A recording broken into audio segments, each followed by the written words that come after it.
Welcome back. So we have a question for you. Real estate agents, are you on track or are you falling behind? Take this test to find out. So what we're going to be doing on today's podcast, which is, by the way, motivated as always by one of our fantastic listeners or coaching clients or all the above. And we are going to be presenting to you information that is, again, designed to get you motivated, get you educated, and then hopefully get you into action. That's right. So are you on track to crush it in real estate? Are you struggling to get by or headed towards becoming another statistic? Today's podcast will help you find out. And this is an episode inspired by a recent Premier coaching session that received overwhelming feedback. Agents left the session with a clear sense of direction, knowing exactly what they needed to work on to level up their business. So we decided to share that same experience with you. We should mention, Julie, before we get too far into this, thank you for all of you who were expressing concerns about the fact you knew we were in North Carolina. We come here every year for this time, and we have a little cabin up in the Smoky Mountains. And thankfully, we were 100%, the cabin where we are, nothing was adversely affected by the hurricane, but not just 2 hours north of us, complete devastation. And obviously, we're participating in as many things as we can to help those folks out.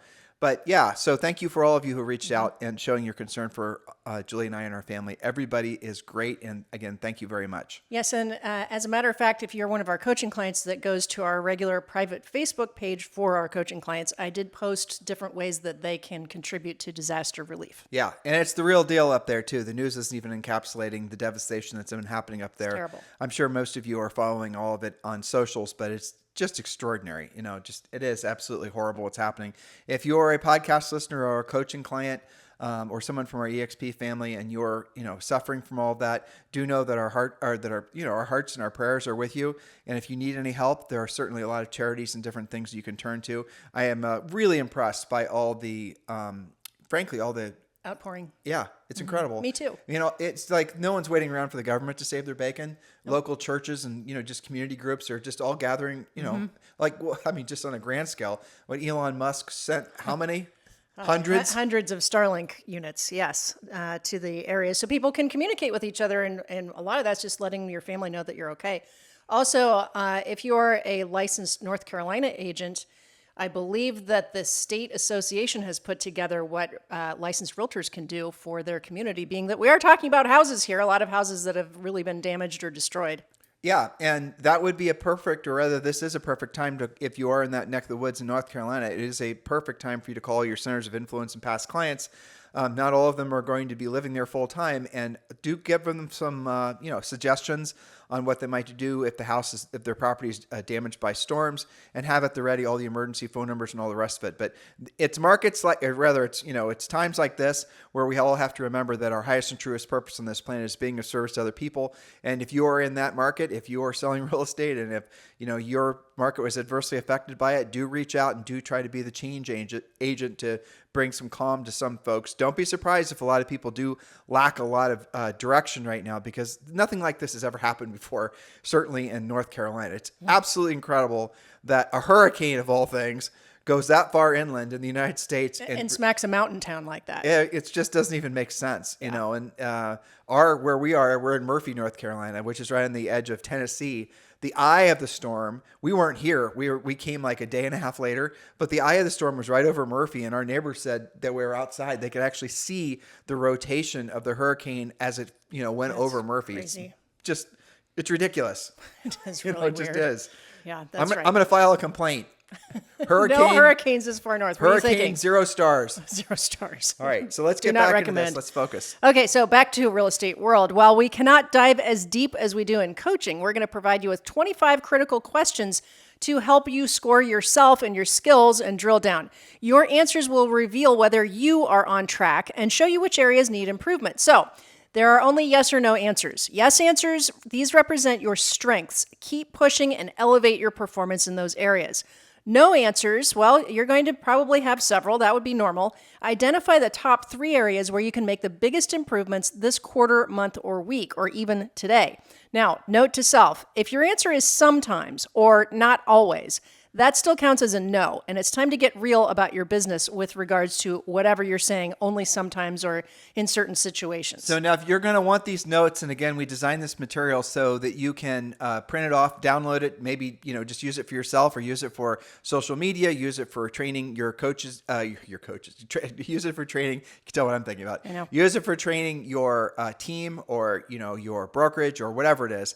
But if you want this information, it is free. It's available for you at any time, but you have to be a subscriber to our newsletter. Oh, I didn't tell you. What? So we hired somebody new to run the newsletter, and the facelift it's gotten is extraordinary. Yeah. I'm so proud of it. That's cool. To be honest with you. Yeah. I didn't realize how much customization wasn't being done, by our staff, and I don't think they knew what they could do. They didn't know what they didn't know. Right, Yeah. exactly. Anyway, so this new person, it's just Josh is his name, is doing a phenomenal job. Yeah, so if you want to subscribe to the newsletter, it's free. You can get the notes for any of our past podcasts, and all you have to do is go to harrisrealestatedaily.com. harrisrealestatedaily.com is our daily newsletter. It features our notes from that day's podcast as well as the podcast. So what you're going to do is you're going to get the podcast and the notes sent to you every single day. Does not cost you a cent. You definitely want this information. And we are starting to include more information that's just available for the newsletter subscribers. Just go to harrisrealestatedaily.com and just subscribe. Very simple. All right, so back to our yes or no questions. Yes is you do it all of the time. You have a high level of skill. No, you're going to answer even if it's just, not always. So some of these we'll discuss. Some of them will make sure that they understand why they're so important, and other ones kind of stand on their own. So we'll go through these slowly, and you just write, essentially keep track of how many times you say yes and how many times you say no. And at the end of, how many questions is it, Jules? There are 25. 25 questions, then you'll be able to score yourself. All right, I'll do the first one. Okay. All right, so are at least 50% of your past 10 transactions listings? And we're not going to be coaching or training or, bloviating on these points. You guys listen to our podcast long enough, you know what our stance on that is. But the very first question is very simple. Are at least 50% of your past 10 transactions, adjust accordingly, listings? Question number 2, Julie Harris. Number 2, do you know what your magic number is? The only ones of you who can confidently say, I have no idea, is if you just got your license and this is the first time you've heard our podcast. Well, so how do they know what the magic number is? You have to be a member of Premier Coaching, and you can get the magic number formula, which is part of the Real Estate Treasure Map, for free. We have done some past podcasts on this, but to get it's called the Real Estate Treasure Map. It is our downloadable 62-page fill-in-the-blank business and life plan. It's absolutely 100% a perfect roadmap, a blueprint that you'll create for yourself for the next 12 months. Just simply go to, just join Premier Coaching. Just go to premiercoaching.com or text the word Premier to 47372. Again, text the word Premier, and you spell Premier, Julie Harris? Premier.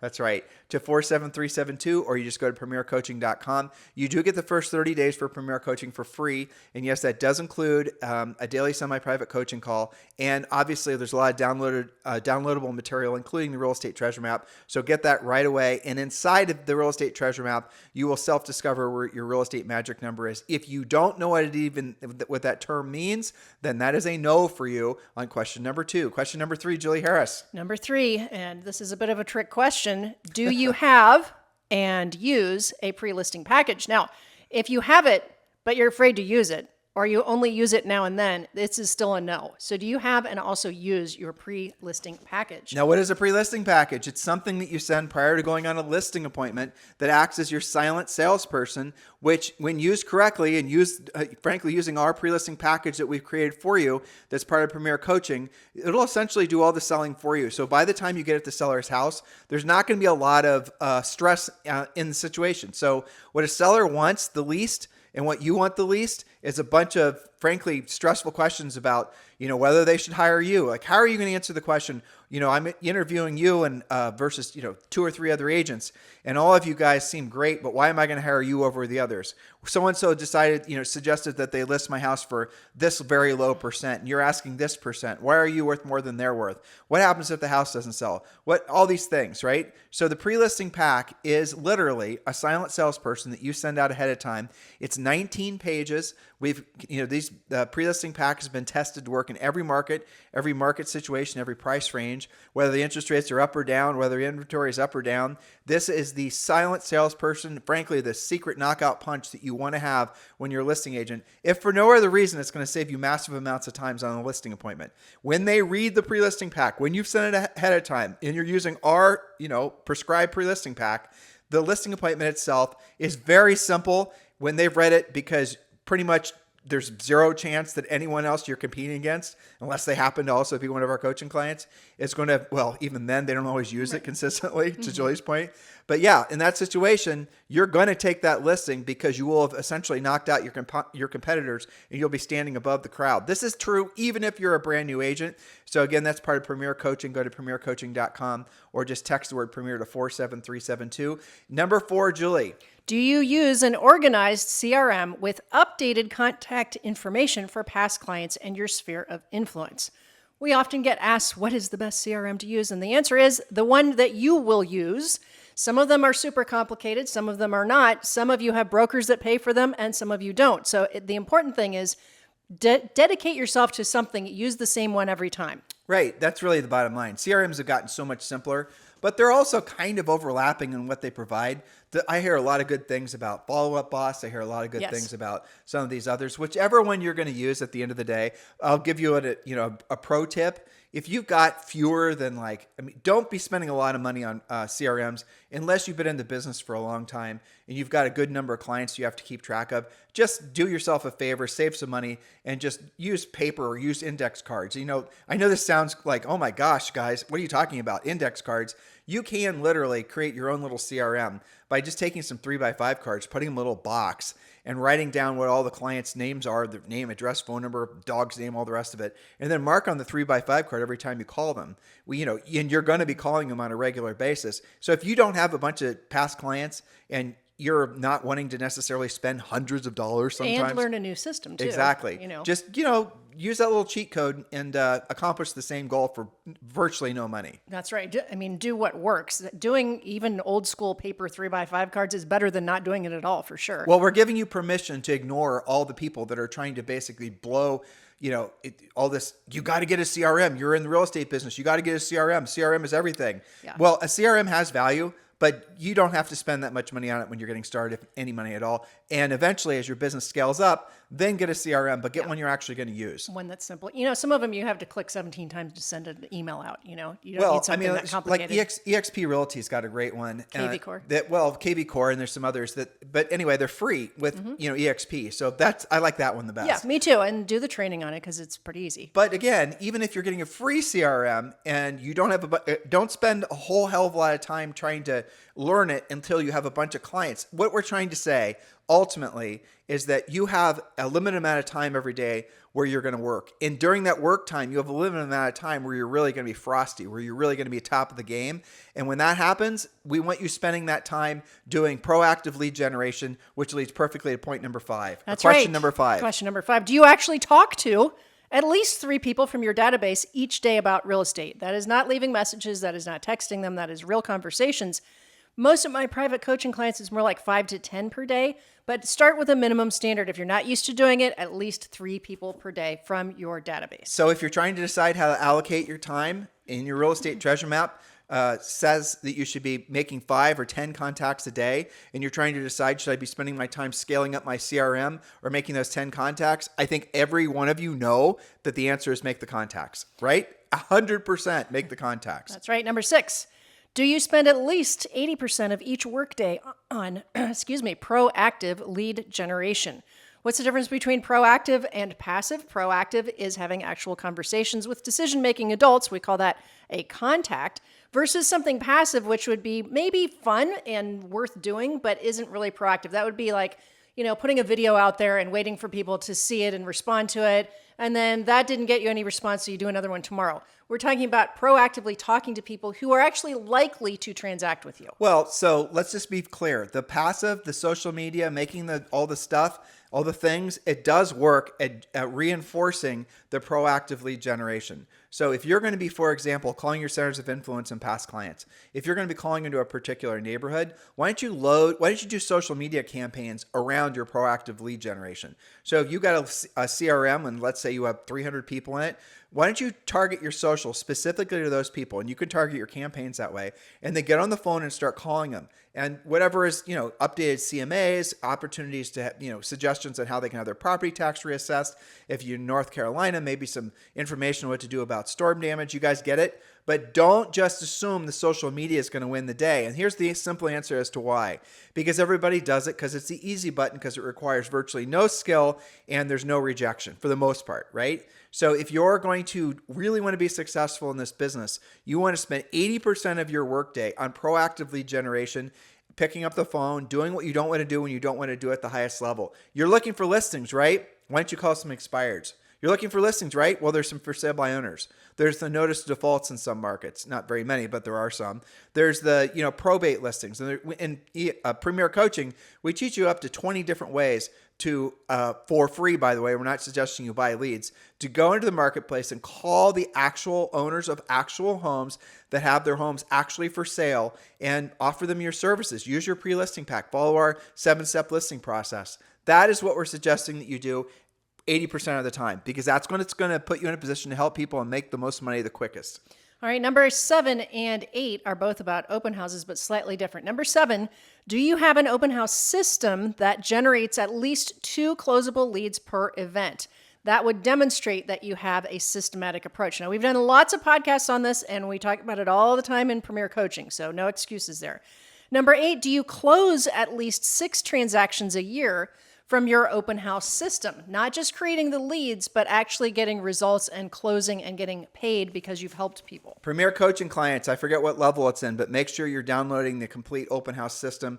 We have coaching clients now who are making, in some cases, millions of dollars, Yes, depending on their average commission, doing open houses and centers of influence and past clients. So they're doing kind of the easy work of proactive lead generation, but the point is they're doing the work. It's that's the bottom line. They don't want to call the expireds, the for sale by owners, the higher skilled activities, and they were able to hit all their goals, exceed all of them, being of service to other people, and frankly, making a lot of money by just doing open houses and by working their centers of influence and past clients. So you don't have to jump in the deep end when you're a Premier Coaching client. We can show you the lower skilled stuff. And if your market offers it, you can do extremely well. Absolutely. 100%. We have so many examples of that. All right. Number 9, are you confident in your ability to accurately price listings? Now, proof would be how quickly you're selling your listings. It would also be if you're able to get a logical price adjustment in some cases. I think accurately pricing in the first place is the real skill there. And I have to say, Tim, this is one of those things that has been cropping up more and more lately is accurate pricing, because there are still agents as well as sellers who think that the level of appreciation that we got during the pandemic has gone on for 2 more years. For sure, this is the hardest time of year to accurately price a house. For sure, because the nature of the activity changes. There's less competition, which there's fewer buyers. But here's the little secret. The buyers that are out in the marketplace are generally speaking the best buyers for all kinds of different reasons. But really, this time of year, you should be studying, have your MLS send you every single day, essentially a very drilled down market specific CMA in essence, so you can know exactly what's happening. And don't be surprised and don't overreact if you see downward pricing pressure. It's the time of year, but you're going to see the list to sell price ratio sometimes increases once the properties are priced correctly. Just know like I said, know your market like the back of your hand. That is the first most important skill you need to have as a real estate practitioner. Imagine a doctor that didn't know actually what the hell he was doing. That's you without knowing having market knowledge. Yes, and we have done dedicated podcasts about that where we talk about previewing. You mentioned the daily hot sheet from your MLS, doing practice CMAs, just getting out there more. There's a lot to pricing. You used to be able to just throw it out there when you were the only thing on the market and there were 20 buyers that wanted it. The buyers would decide what the price would be between that and the seller choosing an offer. So pricing has become more specific. Remember, you're supposed to be answering yes or no to each of these questions and keeping tally of how often you said yes or no. And you, of course, can download all of our notes from harrisrealestatedaily.com once you become a subscriber. Or if you're already a subscriber, as thousands of you are, something like 30,000 of you are, well, then good for you. You're going to get our notes sent to you later today. All right, Julie, the next ones are fairly easy to explain. All right, number 10, yes or no. Do you maintain professional profiles on Facebook, LinkedIn, and Instagram at the least? The list goes on. Professional means that they're consistent. They have the same look and feel. The picture on there and the videos actually look like you. It's regularly updated. You don't have shadow profiles or, things that I find on there that haven't been updated in 2 years. Well, so specifically, you're also going to want to include X or Twitter, and you're going to want to probably include TikTok, things like that. So what is a professional profile? Here's what everyone's going to do. So let's say you proactively lead generate to an expired listing. You set a listing appointment. You even send your pre-listing pack. You follow our 7 steps process exactly. Well, that owner is going to go online and they're going to do a little bit of research on you. Don't you do research on everyone, right? Prior to meeting with you, you set the appointment for today at 6 o'clock. You're headed out. You've done all the things. You're absolutely 100% on track to take the listing. But it turns out there's something that you put up on, let's say, for example, X, and you put it up there 6 months ago, and you were trying to be funny or irreverent. But that particular thing, maybe the seller construes as being a little bit off color or overly political or whatever. And because you are not being professional, you are now going to talk yourself out of getting that listing. They're not necessarily going to tell you that it's because you said something on one of the socials or reacted to something on one of the socials. They're not going to say that's what turned them off towards you, but you're just not going to take the listing. So just keep that in mind. True. And also, as far as politics goes, be a Republican, be both.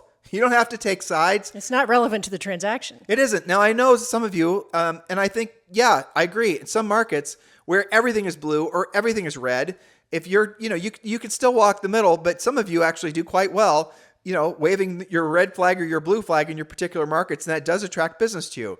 But just adjust accordingly. Because that's not a universal fact. There's a lot of areas that are purple, and since you don't know, keep it out of the transaction. Well, here in Murphy, North Carolina, you see people coexisting, believe it or not, being on either side of the aisle, right? I mean, we went to the John Campbell School, the folk school today. The folk school, yeah. Yeah, awesome. Pictures are on Instagram if you want to see them.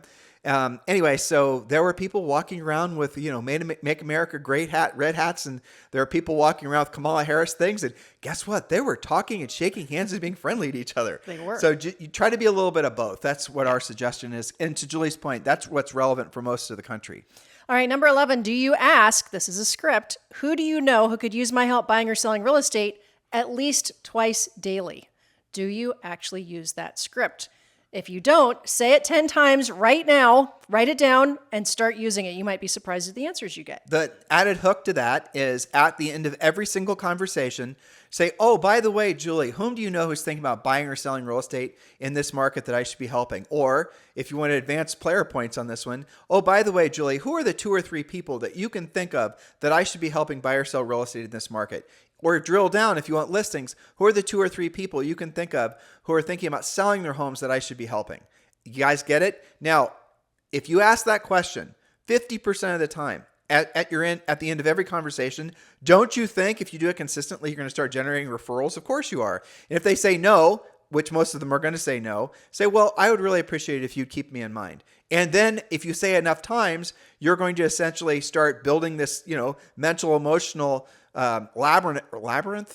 Yes, thank you. In their minds, where they are going to think of you because you tripped over that same person at the grocery store, as you're picking out, ears of corn or whatever. You saw them 2 weeks in a row. You always end the conversation with a nice little, oh, by the way, who do you know? And they're going to start thinking of you, and they're going to really respect the fact that you are focused on being of service, trying to help other people. Remember, the question was, who are the 2 or 3 people that you can think of now, that's a little NLP direct command, who are thinking about selling their home that I should be helping in this market? Oh, I don't know anybody, Julie. Well, I appreciate that. So if you happen to come across anybody, I sure appreciate it if you keep me in mind. Well, I'll do it, and they will. They will, absolutely. Our coaching clients attest to that, but you have to actually ask for the business. All right. Number 12, do you have clear goals in 5 key areas of life, visible where you can see them daily? These are goals that we teach in the treasure map. We teach in regular coaching, physical, financial, mental or spiritual, educational, and family. Now, why is that important? Because you need to know what real estate is there to give you and your family. If you don't have clear goals, then you're going to be one of these agents that's just waiting around for real estate to happen to you. I see this posted all the time on the realtor social media. I've been in real estate for 6 months. I did a deal right away, but I haven't had any more deals in the past 5 months. I saw one last week, they had their car repossessed, right? So at what point are you going to set some goals and say, you know what, real estate is supposed to pay me $10,000 per month. The average commission in my area is $10,000 per month. Thus, I need to be doing one deal per month so that I can meet or exceed those goals at the very basic level. Well, here are the cold hard facts. There's 1.5 or 6 million members of the National Association of Realtors. There's more folks with real estate licenses that aren't members of National Association. For example, commercial agents aren't members of National Association for the most part. So, they're probably, if you add in all licensees, the number's around 2.2, 2.3 million.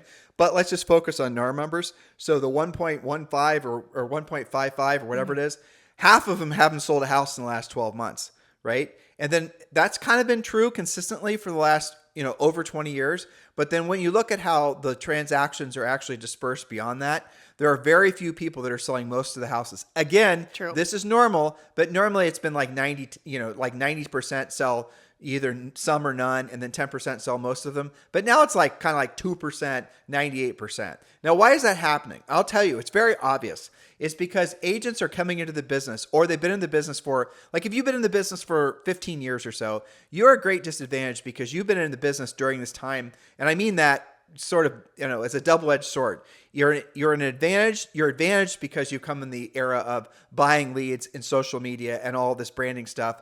But you're also at a disadvantage because no one's really pressed you to actually be a proactive lead generator. So what's actually happened over time, and this is kind of counterintuitive, but it is true, is that everyone has gotten real estate licenses, and there are a lot of them. They're all doing the same thing. They're all doing the social media. They're all trying to be the mayors of their town. They're all sending the emails. They're all doing the TikTok videos. They're all doing all competing for the same eyeballs. And we know, that most of those platforms, they're very, very, it's the TikTok generation, the short form media. So now somehow you get into real estate and you're deciding that you're supposed to be a social media influencer and master the 30-second video.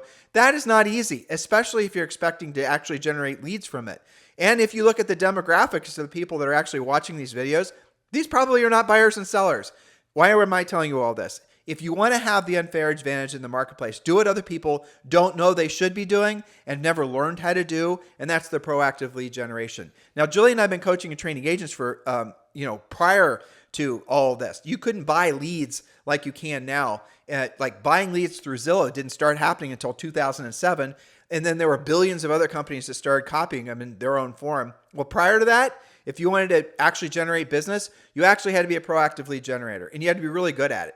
But now, again, if you've only been in the business since 2008, let's say, you've probably never even been exposed to the things that we teach you how to do in Premier Coaching. So if you want to know why so few agents are succeeding, even marginally succeeding, it's because they're doing what everyone else is doing, and the social media and the messaging that, all that is oversaturated. So if you're struggling in real estate, or if you don't want to struggle in real estate, an idea would be to do what you don't want to do when you don't want to do it at the highest level, and do what other people aren't doing. Go to the end of the pond where there's the fewest hooks in the water, where there's, where all the fish are smart enough to swim to. You following me on all this? Doesn't this just feel intuitive? Now, again, the social media, the passive lead generation, that stuff does have a place, but it's designed or should be used to reinforce the proactive lead generation. The money is always going to be in the pockets of the agents that are willing to do the real work of real estate, which is having direct, meaningful conversations with decision-making adults about buying or selling real estate. Question number 13. Number 13, yes or no. Do you use whiteboards to track your business visually?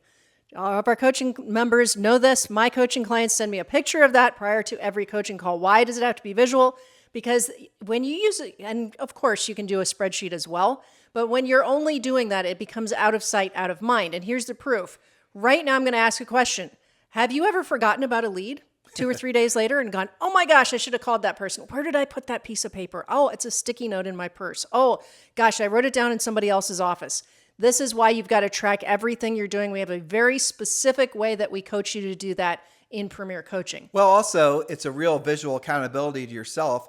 The whiteboards, Julie's talking about leads, but the way we prescribe you to set these up, and again, you'll get this in the first level of Premier Coaching, just go to premiercoaching.com and sign up. But the visual is essentially you're going to walk into your office and there's going to be 2 whiteboards on your wall. You could have a third for leads, like Julia's suggesting. But one is going to be the number of active listings you have, and the other is going to be the number of closings you've had. And when you permanently, so for example, your goal is to sell 25 houses in the next 12 months or whatever. So on the closings board, you're actually going to write in permanent marker so it won't get erased 1 through 25, and you're going to write at the top closings. And then on the other board, you're going to write listings. And let's say because you've done the real estate treasure map, you need to have, let's say, 5 listings at all times. Well, you're going to overcorrect. You're going to write 1 through 7, and that's where you're going to write your listings down. Get the visualization here. Every time you walk into your office, if you know you're supposed to close 50 deals in order to accomplish all your goals, and you're looking at your dry erase board, or rather it's staring back at you, that'd be funny if you drew eyes on your dry erase board, so you felt like you're getting right. So watching it's watching you. So you walk in your office and you're seeing 1 through 50, and you're like, maybe you had 3 closings and you're having a great day. Well, do celebrate that. But remember, by looking at your board, you're still like 14 shy from accomplishing your goal. You get the visualization. Well, that's accountability, really. Exactly. So this is visual accountability that you can't hide from. And psychologically, for example, if you are plateaued in your business and you only selling 25 houses for the past 5 or 6 years, this little psychological trick really does work. Just do what we just suggested with the dry erase boards. And if you're stuck at 25 or stuck at 5 or stuck at 100, go and add 25%. So 100 goes to 125. Do a dry erase board. And that actually is going to have a positive impact on your complacency, because you've proven your ability to be very consistent, doing the work, generating the leads to sell that many homes per year. But now you need to, if you want to amp it up, maybe you want to work on your savings, you want to pay off debt, you want to do whatever you're going to do. Well, that's a great way, a first step in creating that visual accountability. And it's very, very powerful. It is. It tells you exactly what you need to do. It is literally a wall that is at a glance. So let's say that you just had 5 listings. Go you. That's fantastic. But now they're all in contract. So now your listing board is clean. It's gone. There's white space, but your pending board is full of closings. That's great. But when you walk into your office, you see all that white space and all of your listings are now gone. It literally tells you what to do. And what some of our clients will do on their pending board, or the closings board, right? You can write something. The buyers you write with blue, dry erase, and red for sellers. After they've actually closed. You can even put them up there while they're pending, but just make sure you denote them as being pending. And then if along the way you want to reward yourself with different things from your dream board, you just say, okay, now when I've hit house number 10, I have earned enough money that I'm going to build a huge deck behind my house. Or I'm going to, at house 20, I know how much money I've earned. Now I'm actually going to buy that cabin on the lake. So do build in those things so you can see if that's what motivates you. Some of you might not be motivated that way. Maybe it's just paying off debt. Maybe it's building savings. Maybe it's donating money, whatever it is. But have that so you can see what you're working towards at all times. It's very, very simple, but incredibly powerful. All right. And for that reason, we do have question number 14. Are you involved in coaching? What we just gave you 5 minutes of about tracking your, everything visually, that's a very specific technique that we do teach in coaching. We just gave you a little snippet of that. We give you a lot of examples and a lot of strategy to that in actual coaching. And that's just one thing. So, well, what is a coach? Like if you guys are doing crazy things like we are, where you're swinging kettlebells, there's a mirror there, right? When you go to work out, there's a mirror. Why is there a mirror there? There's a mirror there to see if you're actually doing the exercise correctly.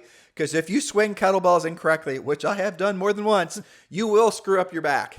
Yeah, or somebody else's. Right, exactly. You will swing your kettlebell. But the point is the mirror is there for you to see what you're actually doing. But in real life, there is no mirror. That's what a coach's job is to do. A coach is going to ask questions. But, you got to be super picky on who you hire to be your coach. It's a great analogy, actually. You're welcome. And I just thought of it while I was standing here. Yep. Because there's a mirror right there. That's good. Okay. So, but here's ask these 4 questions. I'm going to go these relatively quick when you're choosing a coach.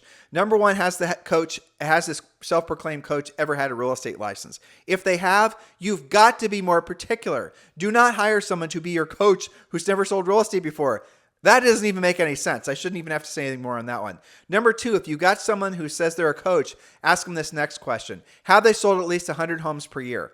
And if they have, well, good. That's probably somebody that at least has proven their ability to be successful at a high level. Now, next question. Have they sold at least 100 homes per year for 5 years in a row? The reason that question is important is because the agent that sold 100 homes a year albeit very, congratulations. They may have done that because they listed a condo complex, or they may have done that because they listed a big, like we know somebody who, he develops land, then he lists it himself. And so he'll go, Josh, so he'll go and like basically put 800 lots for sale in Arizona. Yeah. And when he sells them, they all show up under his, you guys get it. So that's good, but it's not the same thing. It doesn't, in our opinion, qualify you to be a great real estate coach. Certainly not. Next question, the one after that is, had you done it successfully? Have you sold over 100 homes per year for at least 5 years in a row? That really is the litmus test. To be able to be successful at a high level once, great. 5 years consistently, that's a different level of, frankly, if someone who actually knows how to be a great business person, salesperson, knows how to scale, all those things. They probably have a lot of lessons they can share with you. But here's the thing that hopefully some of you will understand. Just because you are great at playing golf, or just because you are great at swinging kettlebells, or just because you're great at something does not mean you know how to teach others to do it. Teaching, and I wouldn't have known this prior to Julie and I being coaches. So we've been coaching agents for over 20 years. We've personally done well over 100,000 paid coaching calls, which is going to be my point number 4. I'm here to tell you for sure, learning how to be a great coach, one-on-one coach, not training like what we're doing now, but a one-on-one coach, learning how to do that at the highest level where people are willing to pay you lots and lots of money for long periods of time, where you've essentially earned the right to call yourself a coach, is way harder than scaling up a real estate business. Because Julie and I have sold over 100 homes our first year in the real estate business. I don't think anyone's ever done it before, And many years past that. And many years past that. We sold homes for about 10 years before we became full-time coaches, always between 100 and 200 homes per year. I think there was one year where we closed like 85, but there you go. So the moral of the story is what I'm trying to tell you is the fourth question is what matters the most. So yes, they had a real estate license. Yes, they sold over 100 homes a year. Yes, they even sold over 100 homes a year for 5 years in a row. But have they actually done over 100,000 paid coaching calls? And if they haven't, then you can do better. Why would you listen to someone who's not performing at the highest level? Why would you listen to someone who's not proven their ability to teach other people to do it? The market has validated them, saying, okay, if you perform that many paid coaching calls, you obviously know what the hell you're doing, or not that many people would have paid you to coach them. You guys get it? It's kind of market tested. Now, look for all 4 of those things, and I'm here to tell you, and this is the truth, there's probably only 3 or 4 people in the real estate coaching space amongst the hundreds, maybe even over 1,000 people that call them real estate coaches that qualify on all those criteria. And Julie and I are obviously 2 of them. There were some more, frankly, 10 years ago, but they all retired. Yeah. But the moral of the story is you have to be super particular who you listen to. And you got to have someone that knows how to teach you how to be successful, no matter what the market direction is going, no matter, essentially what's going on in the economy, all these different things. Or you're going to sell yourself short, or you're going to get advice that you're only going to find out was bad advice sometime into the future. And there's an enormous difference between training and coaching. A YouTube coach is not a coach. They're training. Okay. Someone if you ask how many paid coaching calls you've done, you watch. If you actually are bold enough to filter all your prospective coaches using those 4 questions, and you ask them the 4th question, you watch how quick they try to obfuscate the answer. Oh, my YouTube channels had, I have over 100,000 subscribers, or I've just did an event where there were 300 people there, all these types of things. Watch how they do not want to answer the question, because I promise you, to do over 100,000 paid coaching calls is grueling. It's hard. She feels sorry for We us. used to wake up every morning at 5 a.m. 4:30. Wake up at 4:30 and start coaching around 5 a.m. And we would work every single day like that for 6 years. Yep. Julie and I really wanted to send ourselves to boot camp and be a Navy SEAL and really know our shit. And that's what we did. Mm-hmm. And then since then, our coaching business really took off because obviously we helped a lot of people. Nobody's going to be willing to do what we did. I mean, nobody. So look, anyway, I'm doing we could continue. We could continue. All right, question number 15, yes or no. Do you have, and here we are again, and use a buyer presentation? It used to be just recommended. Now it's required. Do you have and use a buyer presentation? Evidence that you're doing this, and you can say yes, is that your buyers have actually signed with you. Okay, that's how we know you're using the presentation. And all of you who are on the list who've texted the word buyer to 47372, I know that we tried to launch the new the ethical real estate professional designation. I was hoping to have it done about a month ago, but frankly, we're seeing more and more ways to make it something that's going to be incredibly powerful for all of you. Without talking too much about the ethical real estate professional designation, if you're wanting to be on the list to be invited to be one of your first batch of designees, you have to text the word buyer, B-U-Y-E-R, to 47372. That's all I'm going to say about that, but you definitely want to do that. Text the word buyer, B-U-Y-E-R, to 47372. Something like 550 of you are already on the list. So when we're ready to launch the program, we're going to have an inaugural webinar. You will all receive a text with the invitation to join the event.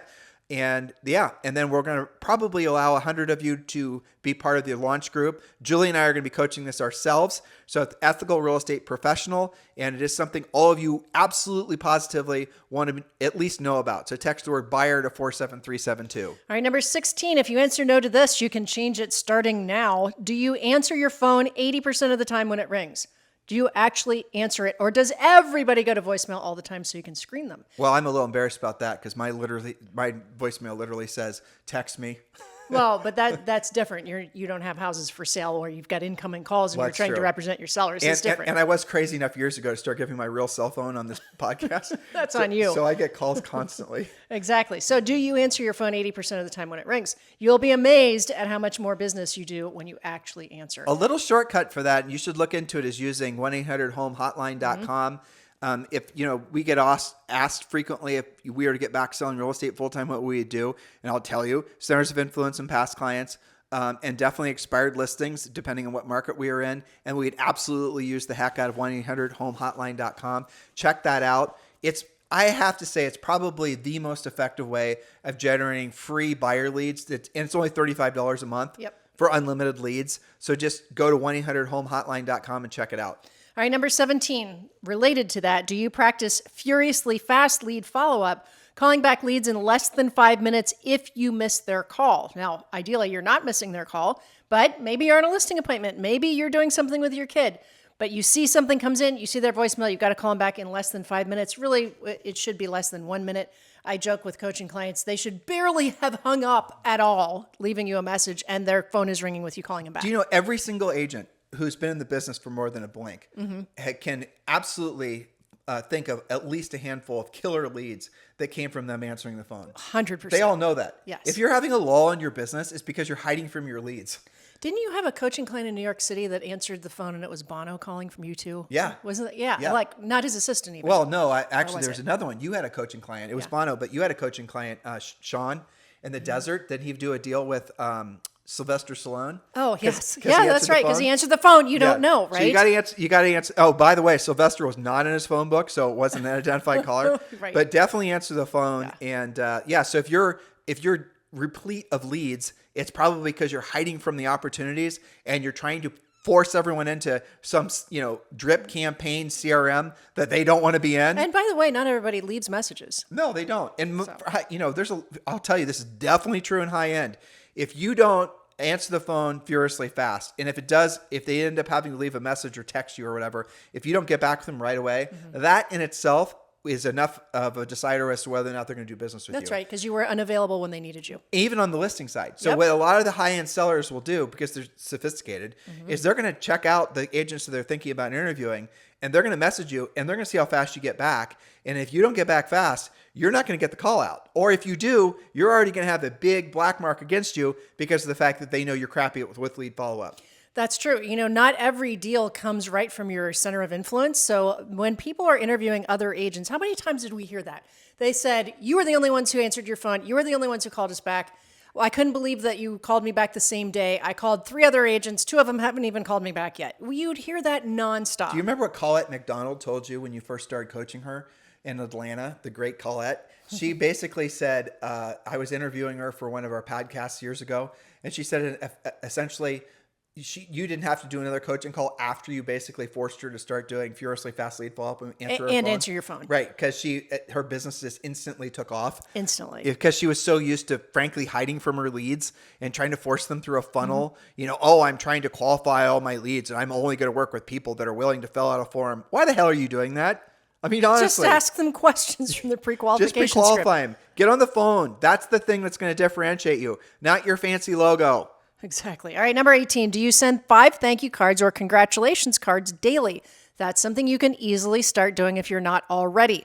That can be to past clients, centers of influence. That's a great use of social media because the people in your social media are your center of influence, aren't they? Now, that's not a Tim and Julie idea. There's actually been a lot of people over the last forever who have built amazing businesses just on writing thank you cards. There's all kinds of stories and books that are written about the power of just being The handwritten card. by showing overt gratitude. You can really build an amazing life just by being the person who's known to be appreciative. It's quite extraordinary. Yes, I had this discussion with Zoe the other day. Uh-oh. Why she's having to write thank you cards. And she's like, "Oh, Mom, I just send him a text." I mean, how many people think that, right? Just send him a text. I said, "Well, you can, but it's a lot more classy and a lot more heartfelt when you write an actual real card." When was the last time you guys got anything written by somebody's hand? Never, right? How much impact would that have if you received a little handwritten thank you card from somebody that, think about that. And here's the funny part. Every single one of you would be emotionally touched. You'd feel so, overwhelmed almost, depending on what the words were, correct? Now, when was the last time you did that for somebody? I know the answer is nobody or never. Here we are this time of year. What an unbelievable opportunity for you to actually be writing some, letters of gratitude, showing overt appreciation to people. Oh, I'm going to hack that shit, Tim. I'm going to get an auto pen and I'm going to hire some fancy service where they can't tell it's my handwriting. Go for it. But each one of those cards you're going to mail when you're using those fancy services costs $5. Okay. Yeah. So you do the math on that one. That's an expensive lazy. Oh my gosh. Isn't that true? I mean, it's become really expensive to be lazy. It is. Not just costly. Right. So just do it yourself. Yeah, you made me think of something. And I came across this as I was organizing our books yesterday. I kept the postcard that Delta crew put on my seat saying, "Thank you for being a loyal flyer with Delta," right? And I'm sure, we don't fly that much, but we do fly with Delta a lot. And I thought, well, that was a really nice touch. And I kept it as a bookmark. Well, that's true. But you received another little nice handwritten note from our mail lady the other day. Yes, that's right. And I'm going to write one back to her and stick it in the mailbox. They're going to be like pen pals. I know. It's crazy. So it does go a long way. But if we sold real estate here, the mail lady. Yes. Don't you think she Killer knows? Source. Yeah. She's, going to people's houses every day. Don't you think she knows who's moving? Very good point. Okay, so we could go on. Number 19, do you have and use a listing presentation? Now, I would elaborate on that. Your listing presentation needs to be personal to you, shouldn't be the same one that everybody in your company uses, and you need to use it every time in every situation, even if you're in front of your mom. Do you have and use a listing presentation, and does it work for you? And we've created one for you that you can personalize in Premier Coaching, of course. So make sure you go to premiercoaching.com. And the listing presentation is, again, that's actually our listing presentation is, I think, minor leagues compared to the pre-listing pack. Yeah. Because if you're not sending a powerful knockout punch pre-listing pack to the sellers prior to going to the appointment after you pre-qualified them, you're not going to take the listing no matter how fancy your listing presentation is, especially if it's a cut and paste from what your broker provided for you. Yeah. And again, this always drives Julie and I crazy. When you talk to the air quoting here, real estate coaches and trainers that say it's normal to take 50% of the appointments you go on. I hate that. That is such utter bullshit. I mean, if any of you have gone to school, right? If any of you have kids who've gone to school, are you ever going to say it's okay if they only basically have a 50% success rate? You're not going to the next grade. In what world is losing half the time acceptable? I mean, it's just astronomical that our industry has such low bars. We tell coaching clients, you have to take 100% of the listing appointments you go on 100% of the time. That is the minimum standard. Are they going to take 100%? No, they're going to take maybe 9 out of 10, maybe 8 out of 10. But if we told them that it's okay to just take half, they're only going to take probably a third. You guys get it? Good way to starve. Okay. Yes. Number 20, shamelessly self-promoting. But do you listen to this podcast daily?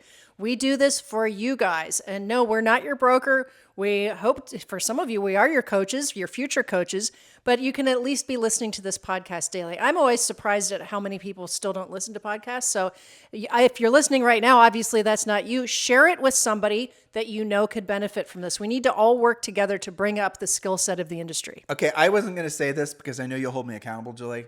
So I had somebody on Instagram message us and ask if like you and I are still taking clients. And I think you are taking like 3 personal clients. And my first reaction was, nope, I don't want any clients. So I've been, basically focusing on other things other than private clients. But this person said they want me to be their private coaching, their private one-on-one coach, because it turns out I've coached 3 of their friends. So I said yes. And then I had received messages like that in one flavor or another on a regular basis.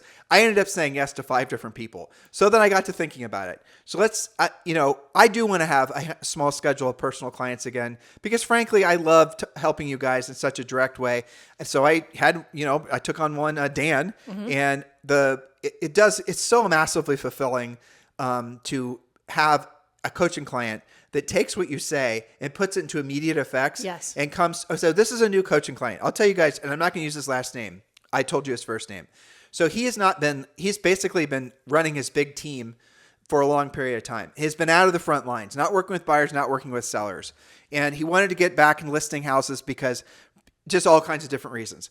And he's never been a real scaled up proactive lead generator, but he's wise enough to know that a lot of the passive stuff is very expensive, doesn't work, just isn't worth doing at the level in which it's hyped up. So he wanted to hire me to be his private one-on-one coaching client. So true story, within 2 calls, I got him calling expireds, which most people will never do, but he did not even give me 1 ounce of resistance. He starts calling expireds.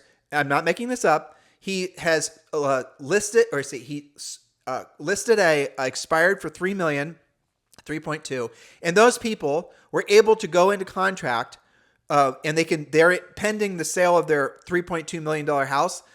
It's contingent, but they have already said they'll remove their contingency. And are you ready for this, dear listener? The house they're buying is like, if I remember correctly, 4.1 or 4.3 million, something like that. So just by calling expireds, he's able to essentially knock out $7-8 million worth of transactional volume, and he's taking market rate commissions. So he lists another one for $2 million. You guys get it? And that's in less than a month of calls. Less than a month. And because he was coachable, because of your coaching, but because he did something with it. And we're not spending a lot of time talking about all the woo-woo stuff. This isn't life coaching. Not working on his mindset. I'm not trying to be his friend. He hired me to help him make money.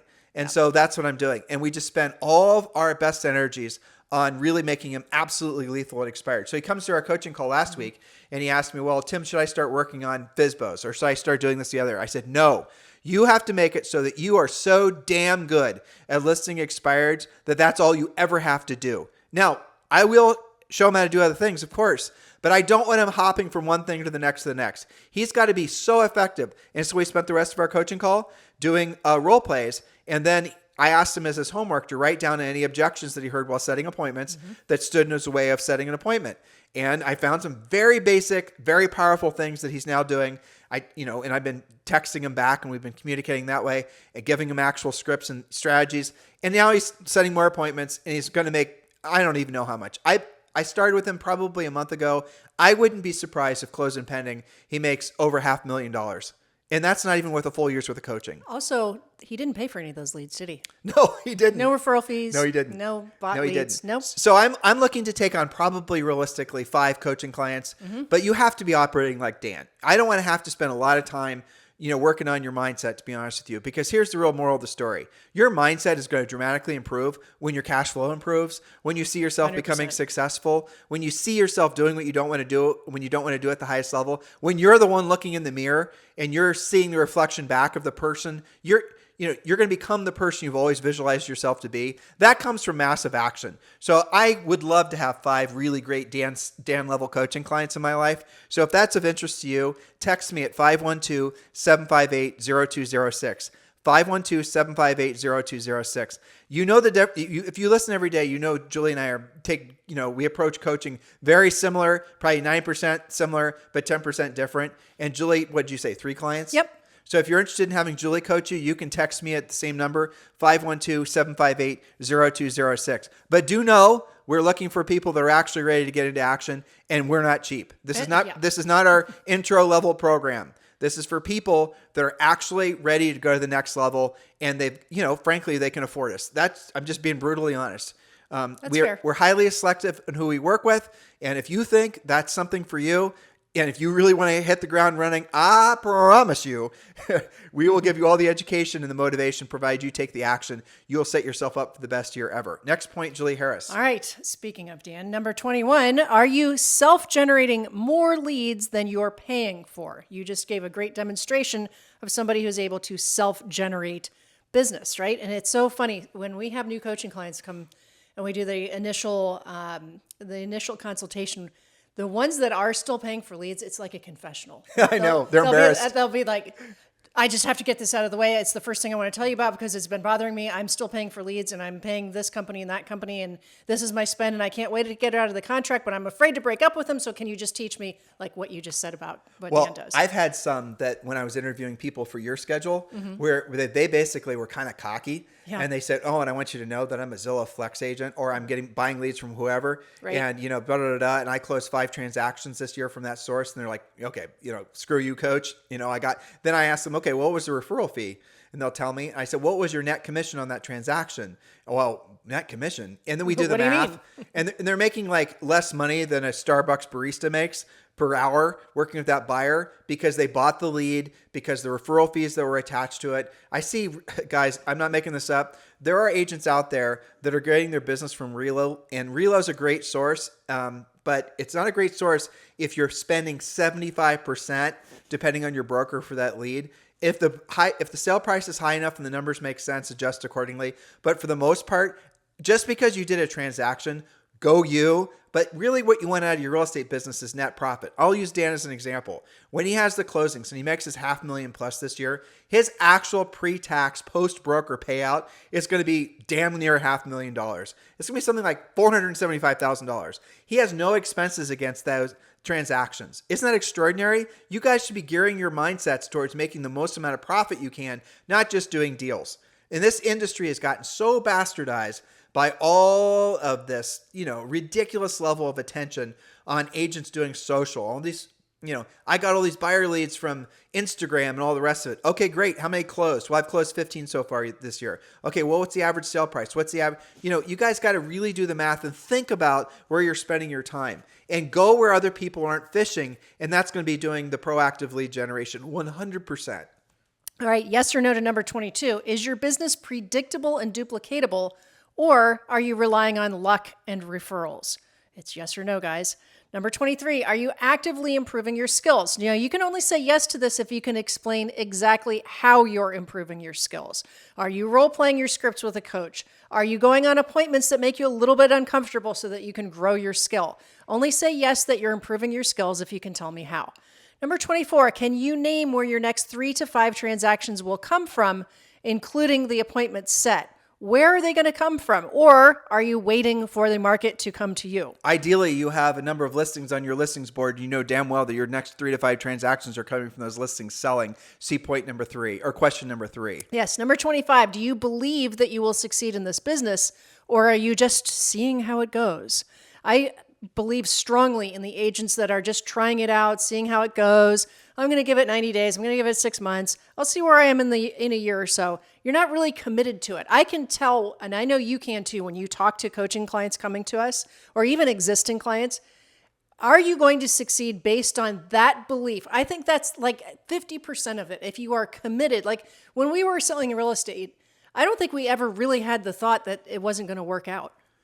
No, we never did. Like we never even talked about that. We never did. It wasn't a thought. There was no plan B in place. We're trying it out. Well, matter of fact, you and I had, a car cleaning and detailing business. I mean, Julie and I went to college together, went to high school together, by the way, went to college together, and we had a car cleaning and detailing business that we used to pay through most of our money, or came for paying for college from the car cleaning and detailing business. Well, we got into real estate and we bought our first house when we were 23, did our first real estate deal, obviously then. And then we were like, okay, well, that was an interesting transaction. This listing agent who we bought the house from as well did a really, I'm not going to say anything bad because she's passed away. So, yep. But the moral of the story was it was motivation for us to realize there's a huge amount of opportunity in real estate. And indeed there was. So we got real estate licenses in our first year. We sold over 100 homes. Now, why am I telling you all this? Well, because it was not something we were trying out. I mean, we knew that it was going to work after you really, I think I worry the most about agents who maybe haven't yet had a deal or two and haven't gone through 5 or 6, months. But yeah, I mean, it was going to work out. We didn't even know. Well, Yeah. we gave the detailing business away. Yeah, that's how much we believed We in it. burned the ships. And I'll tell you what's more, is when our coaching business started to take off after we were, selling real estate for about 10 years, mostly by accident, if I'm being honest. But when the coaching business started to take off, we gave the real estate business to my brother. All right. That's right. what we did. And we moved. We moved. And we Yeah. moved. That's what we pastures. did. So that is burning the ships. And that is it's a big risk. It took a lot of, looking back. I'm so grateful for past Tim and Julie for having the gumption, that's a nice word, for having taken those risks and doing all those things. We're not smarter necessarily or taller or better looking or none of those things. It's just a 100% focus forward. We don't think about the what ifs. We just focus on making something happen. And look, selling real estate is one of the greatest industries you could be in because a whole bunch of reasons, but the biggest one is you're selling something that people will always need. You're selling a house, everyone always wants to buy or sell real estate. You will not come across a single human in the United States that does not want to buy or sell a home. If they're leasing, they still want to buy or sell a home. If they own a home, they want to buy another one, or you guys get the idea, right? You go to other parts of the world, that's probably true as well. But in the United States, you're selling a home that every single person wants, 350, 340 million humans want to have a home. They want to do a real estate deal. Can you think of something else other than, say, for example, toilet paper, Water, utilities. or water, maybe. right? That every single person has to have and wants to have? I can't. And you don't even have to buy it and put it in your personal inventory like somebody that owns a grocery store or something like that. Right. There's so many blessings. And I think maybe that's something that we did realize early on. We did. And the freedom of it, I think we really liked.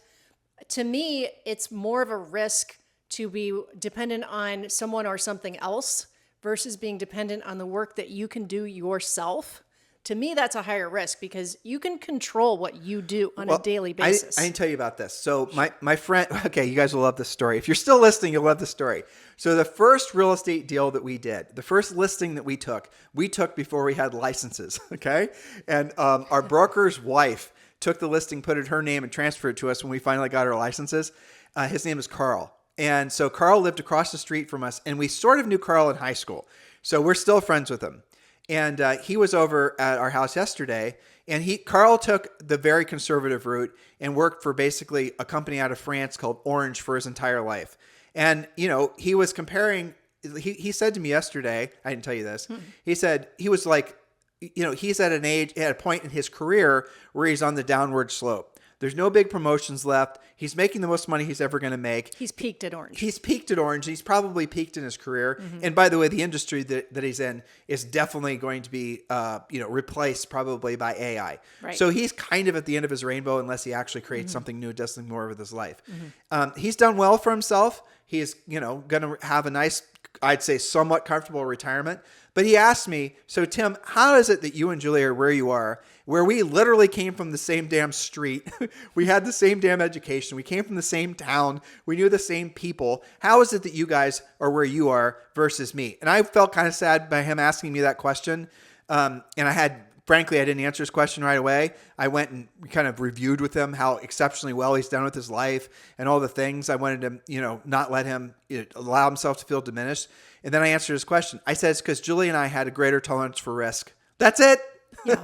That's it. We had a greater That's true. tolerance for risk. We didn't want to just jump from feeling secure to feeling secure. And we still feel that way to some extent, not like we did before. So getting into real estate and giving away the detail business, getting into coaching and giving away the real estate business, I said it right, didn't I? Did. I think You I did. did. Yeah. Burning the ships as it goes, right? That's not something very many people would be willing to do. And you don't have to do it either.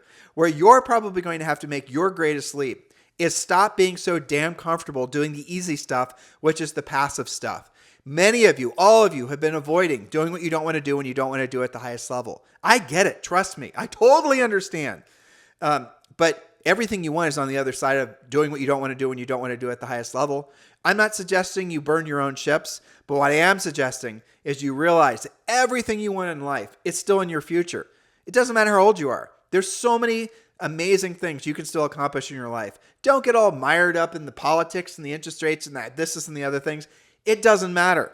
Once you have the skill set, if, especially with proactive lead generation, you can live wherever the hell you want to live. It's true. You can have whatever lifestyle you want to have. You don't have to, be vacationing in Monaco and have a Ferrari if you don't want to. Who cares? You can have a nice, comfortable, paid off life where you only have to sell 10 or 15 houses per year, or maybe only 5. And you can do it confidently every day. So the money worries or the financial, constraints that you have in your life, you chose those for yourself because you are always looking, acknowledge it, dear listener, always looking for a way to hit in some form the easy button. We're not telling you to do the easy button. We're telling you to do the hard button because so few other people will do it. And that's where you're ultimately going to find your most security. That's right. Be in the top 2, 3, 4% of people who are licensed, to go back to our previous point that, more than half of licensees have yet to sell a house this year. Don't be part of that crowd. Some of them, that's okay. It's just their part-time side hustle. But if that's not why you got your license and you got it so that you would be successful and that you would provide a great lifestyle for yourself and your family, then take action. Be inspired. So yeses and nos. What's the punchline? Yeah, the punchline is the no's are the things that you've got to work on. Even if sometimes you do it and sometimes you don't, be more consistent about that. For example, if you sometimes send a pre-listing package only when you know you're competing, but sometimes you don't because you think that you're not, well, you're having different rules for different people. Let's drill down on that. If you are a Premier Coaching client and you are doing your version of our pre-listing package, or you didn't quite understand why what page was put in there, or you're trying to modify it or do it your own way, and you're starting to accept a lower success rate or not even get as many appointments, you know what to do, right? Use the proven tested system and you're going to get the consistent result. A lot of you need to go back to school. You're going to need to challenge yourself. Again, perfect time of year to do it. Turn your no's into yeses. Yes, and stop accepting. Why are you accepting mediocrity in your lives? Why are you accepting mediocrity in the levels of success that you can have? You can change your result. And if you don't want to, you just want to have more security, you can do that as well. Definitely, put the gear down, land the plane, consider becoming a Premier Coaching client. Go to premiercoaching.com or just text the word Premier to 47372. So, Julie, this was over an hour. I know. Well, we had a lot to say, I guess. And we did exactly the opposite of what we said we'd do at the top of the show. And we said we wouldn't vamp. I know. Sorry, guys. Look, if you want the notes from today's show, just go to harrisrealestatedaily.com. harrisrealestatedaily.com is our free daily newsletter, and it costs you absolutely nothing to subscribe. Just drop in your email and you're off to the races. Have a fantastic day. We'll talk with you on the show tomorrow.